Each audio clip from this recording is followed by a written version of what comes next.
اور یہی بچہ وقت کی قلت کی وجہ سے اب میں اپنی تقریر کو یہیں ختم کرتا ہوں.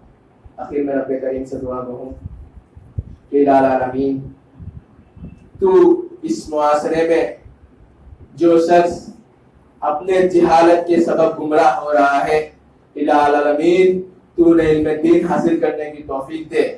جو شخص اس معاشرے میں جانور کی طرح زندگی گزار کر اپنے آپ کو گمراہی کی طرف دعوت دے رہا ہے، الہ العالمین تو اسے سیدھے راہ کی طرف لا. الہ العالمین جو اپنی زندگی کو تجارت کمانے میں لگا رہا ہے، جو اپنی زندگی کو تجارت کمانے میں لگا اپنی آخرت کو بیچ رہا ہے، الہ العالمین تو نے سیدھی راہ پر لا.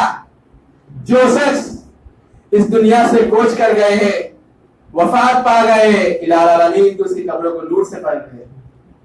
الہ العالمین جو شخص بیمار ہے تو نے شفائے کاملہ واجلہ عطا فرما.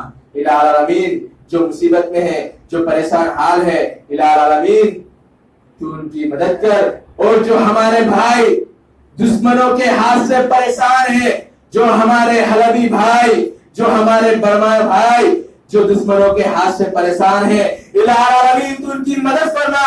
تو دشمنوں کو زیر کر انہیں کامیابی دے. الہ العالمین تو ان بھائی کی مدد فرما، تو ان بھائی کی جیب سے مدد کر اور تو دشمنوں کو زیر کر انہیں ہلاک کر دے.